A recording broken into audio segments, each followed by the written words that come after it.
আসসালামু আলাইকুম সবাইকে। আজকের ভিডিওটা মূলত তোমাদের জন্য যারা নটরডেম কলেজে চান্স পেয়েছো।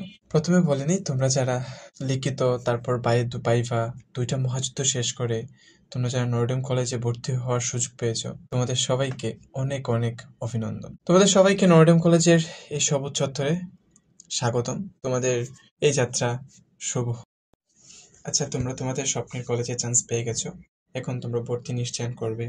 ভর্তি নিশ্চয়ন করার পরে তোমরা তোমাদের ক্লাস শুরুর ডেট দিয়ে দিবে, তোমরা ক্লাসে আসবে। কিন্তু তোমরা আমাকে যে প্রশ্নগুলো বারবার করে যাচ্ছ সেটা হচ্ছে, ভাইয়া আরামবাগে কোথায় গিয়ে থাকবো, আরামবাগের আশেপাশেই থাকবো কিনা, মানে নটরডেম কলেজের আশেপাশেই থাকবো কিনা, নটরডেম কলেজের আশেপাশে নাকি হোস্টেল আছে, এই হোস্টেলগুলো কেমন, কোনটা ভালো, হোস্টেলগুলোর বাজেট কিরকম, সিকিউরিটি কিরকম, খাবারের মান কিরকম, ভাইয়া সব মিলিয়ে সঠিক সিদ্ধান্ত নিব কিভাবে, এই সকল প্রশ্ন তোমরা আমাকে করেই যাচ্ছ। তাই তোমাদের কথা চিন্তা করে আমার অভিজ্ঞতা থেকে নটরডেম কলেজের আশেপাশের হোস্টেল এবং নটরডেম কলেজের পরিবেশ এবং আরামবাগের পরিবেশ সব কিছু মিলিয়ে একটা সম্পূর্ণ ধারণা দেওয়ার চেষ্টা করব আজকের এই ভিডিওতে। আমি তোমাদের সাথে আছি মুর্শিদুর রহমান রূপক, নটরডেম কলেজ 2022 ব্যাচ। আচ্ছা, প্রথমে তুমি নটরডেম কলেজ আরামবাগে অবস্থিত। এখন তোমরা নতুন আসবে, নতুন আসার সময় তোমাদের সবচেয়ে বেশি যেটা ধারণা রাখতে হবে সেটা হচ্ছে আরামবাগ সম্পর্কে। বা নটরডেম কলেজ আরামবাগ, আরামবাগ নাম শুনলে আমাদের মনে হয় যে বা এটাতে তো মনে হয় অনেক শান্তি পাওয়া যায় আর আরাম লাগে, এরকম কিন্তু না। তুমি আরামবাগের সাথে যদি নাম মিলাতে চাও তাহলে তুমি আকাশ পাতাল পার্থক্য দেখতে পারবে। এটা একটা বাণিজ্যিক এলাকা এবং খুবই ব্যস্ত এলাকা। এখানে ম্যাক্সিমাম কর্মজীবী মানুষগুলো থাকে। তাও তোমাকে এই ঘনবসতিপূর্ণ এলাকাতে এই 2টা বছর অতিক্রম করতে হবে। আমরাও অতিক্রম করে আসছি, আমাদের পরে যারা তারাও অতিক্রম করে যাচ্ছে, আমাদের আগে যারা ছিল তারাও অতিক্রম করে গেছে। তো তোমাদেরকেও এই ঘনবসতিপূর্ণ এলাকা থেকে 2টা বছর অতিক্রম করতে পারবে। তুমি এর আশেপাশে অনেক সুযোগ সুবিধাই পাবে। জনবসতিপূর্ণ হলেও সবকিছুই পাবে এখানে, প্রিন্টিং প্রেসটেস সহ সবকিছুই পাবে। আশেপাশে কমলাপুর রেল স্টেশন আছে, বাংলাদেশ ব্যাংক সহ বিভিন্ন গুরুত্বপূর্ণ, সহজ কথা এটা হচ্ছে বাণিজ্যিক এলাকা, যেখানে তুমি গুরুত্বপূর্ণ কোনো জিনিসগুলো পাবে, সবকিছুই পাবে। এবং আরামবাগ এর যে তুমি যদি আসার কিছুদিন পরেই দেখবা আস্তে আস্তে তোমার ফ্রেন্ড সার্কেল হবে, বন্ধু বান্ধবের সঙ্গে খুবই সাবধানে ঘুরতে হবে এবং সাবধানে যখন ঘুরবা আস্তে আস্তে আরামবাগ সম্পর্কে একটা ধারণা হয়ে যাবে। এই ছিল হচ্ছে আরামবাগ সম্পর্কে বিস্তারিত। আচ্ছা, এখন আসি হোস্টেল সম্পর্কে তোমাদেরকে ধারণা দিই। নটরডেম কলেজের আশেপাশে তুমি প্রায় 20 থেকে 30টা হোস্টেল পেয়ে যাবে। যতগুলো হোস্টেল আছে নটরডেম কলেজকে কেন্দ্র করে, যতগুলো হোস্টেল তৈরি হয়েছে সবগুলোই হচ্ছে তোমার নটরডেম কলেজের আশেপাশে। এর আশেপাশে যেমন জসীমউদ্দিন রোড, ডালাসের গুলিটা মূলত হচ্ছে বিখ্যাত।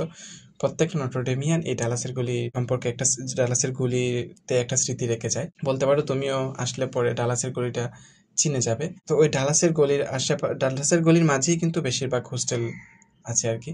এগুলো বেশিরভাগই তোমার হচ্ছে হাট 5 মিনিটের রাস্তা বা 10 মিনিটের রাস্তা হাঁটলে, যদি হাঁটো, রিক্সাতে না উঠলেও তোমার হবে, তুমি হাঁটলেই 5 থেকে 10 মিনিটের মধ্যে ক্যাম্পাসে চলে যেতে পারবে আর কি।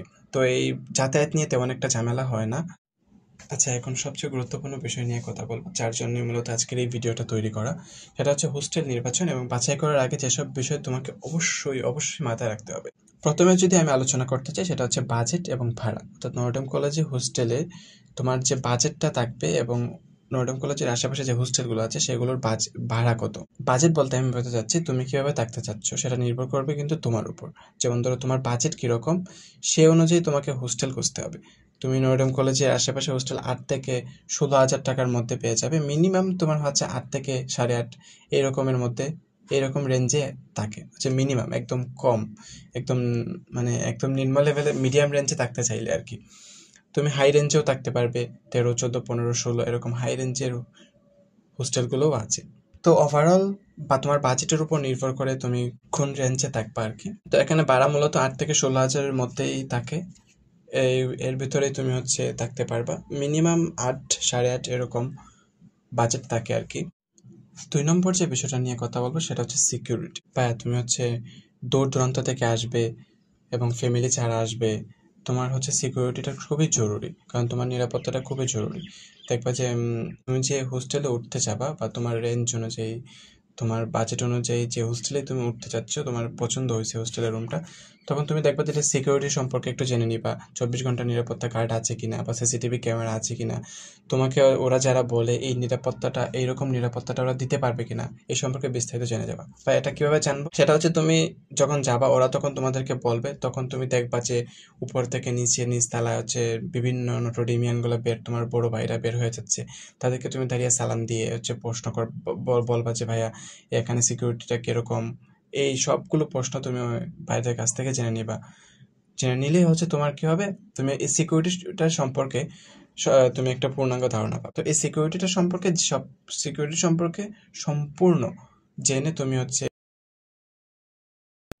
আচ্ছা এখন আসে সবচেয়ে গুরুত্বপূর্ণ যে বিষয়, সেটা হচ্ছে সার্ভিস চার্জ। এই সার্ভিস চার্জ সম্পর্কে তুমি একটু ভালোভাবে ক্লিয়ার হয়ে যাবা। প্রথম মাসে যখন তুমি উঠতে যাবা তখনই তোমাকে একটা নির্দিষ্ট পরিমাণ সার্ভিস চার্জ দিতে হবে। প্রথম মাসে খরচ একটু বেশি যাবে, তাই বলবো এই সার্ভিস চার্জ সম্পর্কে খুব ভালোভাবে হোস্টেল ম্যানেজারের কাছ থেকে জেনে নিবা এবং এনশিওর হয়ে যাবে। এখানে আরেকটা বিষয় সতর্ক করে রাখি, তুমি হচ্ছে এই জিনিসটা ক্লিয়ার করে আসবা যে তুমি চুক্তিবদ্ধভাবে উঠতেছো না। তুমি যদি হচ্ছে উঠো, তুমি ভালো না লাগলে তুমি ছেড়ে দিতে পারো, বা হচ্ছে এই সিস্টেমটা তুমি জেনে আসবা। কিছু কিছু হোস্টেল আছে কি, ধরো তুমি হচ্ছে যখন উঠবা তখন হচ্ছে দেখা গেছে ওরা এমনভাবে তোমাকে কৌশলে কি করবে, তুমি যখন 6 মাস 1 বছর পর, এমনকি 2 বছর পরে তোমাকে এই সিটটা ছাড়তে হবে, তুমি চাইলেও সিটটা ছাড়তে পারবে না। তো এই বিষয়টা সম্পর্কে একটু ভালোভাবে ক্লিয়ার হয়ে, আচ্ছা এরপরে আসে রুম টাইপ সম্পর্কে। তোমার পছন্দ ক্রম অনুযায়ী তুমি কী ধরনের রুমে থাকতে চাও, তোমার বাজেট অনুযায়ী সেই বিষয়টা তো অবশ্যই ক্লিয়ার করে নিবা। তোমার বাজেট কীরকম আছে, তোমার বাজেটটা কীরকম দিতে পারবে তোমার ফ্যামিলি থেকে, তুমি তো অবশ্যই সেটা জানবা। সেই অনুযায়ী তো তুমি হোস্টেলগুলোতে সিট নিবা। তো এই হোস্টেলগুলোতে মূলত 3 ধরনের সিট পাবা। সিঙ্গেল রুম পাবা, সেখানে হচ্ছে থাকার সুবিধা পাবা আর কি, একটু কিন্তু খরচটা একটু বেশি হবে। তারপরে ডাবল রুম পাবা, তো সে 2জন থাকবে, একজন রুমমেট থাকবে। ট্রিপল রুমও পাবা, অর্থাৎ খরচটা একটু কমে যাবে আর কি। মাঝারি ডাবল রুমে হচ্ছে খরচটা একটু মিডিয়াম রেঞ্জে থাকবে, ট্রিপল রুমে হচ্ছে আরও কম খরচ কমে যাবে। এবং রয়েছে 4জনের রুমও থাকে আর কি। 4জনের রুম রেয়ার, বাট হচ্ছে 3জনের রুমটাই হচ্ছে বেশি পাবে আর কি। 3জন সিঙ্গেল, ডাবল এবং ট্রিপল, এই 3 ধরনের রুম তুমি পাবে। তো তোমার বাজেট এবং হচ্ছে তোমার পছন্দ অনুযায়ী তুমি। এখন আসি সবচেয়ে গুরুত্বপূর্ণ যে বিষয়টা, সেটা হচ্ছে খাওয়া দাওয়ার মান। এই বিষয়টা আমি শেষে রাখছি যেন তুমি হচ্ছে সবচেয়ে বেশি জোর দিতে পারো। ভাইয়া এই বিষয়টা সম্পর্কে তোমার যথেষ্ট ভালোভাবে জেনে নিতে হবে তোমার হোস্টেল কর্তৃপক্ষের কাছ থেকে। কিভাবে জানবা, এটা নিয়ে তোমাকে খুব বেশি সতর্ক থাকতে হবে, কারণ হোস্টেল অভিজ্ঞতা থেকে বলা যায় যে কিছু কিছু হোস্টেল আছে খাবারের মান তোমাকে বলবে একটা, কিন্তু পাবা এর 360 ডিগ্রি বিপরীত। 360 ডিগ্রি মানে বিপরীত মানে বুঝতে পারতেছো, তোমাকে অনেক লোভনীয় অফার দেবে তোমাকে এটাতে ঢোকার জন্য, কিন্তু ভাই তুমি যখন এটাতে লোভনীয় অফার পেয়ে নতুন আসছো তো বুঝবা না, বা তোমার গার্ডিয়ান যারা আছেন তারাও হচ্ছে বুঝবে না এত ভালোভাবে, তখন তুমি তাদেরকে বোঝাতে হবে যে, মানে বুঝতে হবে যে আসলে খাবারের মানটা এরকম না। তোরা যারা বলতেছে এরকম না। আবার কিছু কিছু হোস্টেল আছে অনেক ভালো খাবার দেয়, সেটা তোমার বাজেটের উপরেও ডিপেন্ড করে অনেকটা। তো এই বিষয়টা কোনো সতর্ক হতে হবে। তারপরে হচ্ছে দেখবা যে মিল অন অফ সিস্টেম চালু আছে কিনা, বা দেখবা যে কিছু কিছু হোস্টেল আছে যেখানে হচ্ছে মিল না চালালেও তোমাকে টাকা দিতে হবে, বুঝছো, এরকম হোস্টেল আছে কয়েকটা। সেই হোস্টেলগুলো থেকে তুমি বিরত থাকার চেষ্টা করবা, এবং হচ্ছে এই বিষয়ে সম্পূর্ণভাবে তুমি হচ্ছে সম্পূর্ণভাবে কাটসেট কথা বলে উঠবা আর কি। অর্থাৎ এই বিষয়টা তুমি একদম ফাইনাল করে নিবা যে আমি মিল অন অফ করতে পারবো কিনা। ধরো তোমার ভালো লাগে না, বাইরে খাইতে চাচ্ছ, তুমি তখন মিল অফ করে দিলা, বা তারপরে হচ্ছে আবার মিল অন করে দিলা। তুমি এই সিস্টেমটা চালু আছে কিনা, এই বিষয় সম্পর্কে তুমি ক্লিয়ার হয়ে যাবা। আর খাবারের মান সম্পর্কে একটু ভালোভাবে আইডিয়া নিবা, যে প্রথমে সকালে কী দিবে, দুপুরে কী দিবে, রাতে কী দিবে, নাস্তা থাকবে কিনা, এরকম সব কিছু একটা ভালোভাবে আইডিয়া করে নিবা। এবং ওভারঅল বলবো ভাইয়া তোমার বাজেট অনুযায়ী আবার হচ্ছে খাবারের মানটা হচ্ছে ভালো বা মাঝারি এরকম হতে পারে।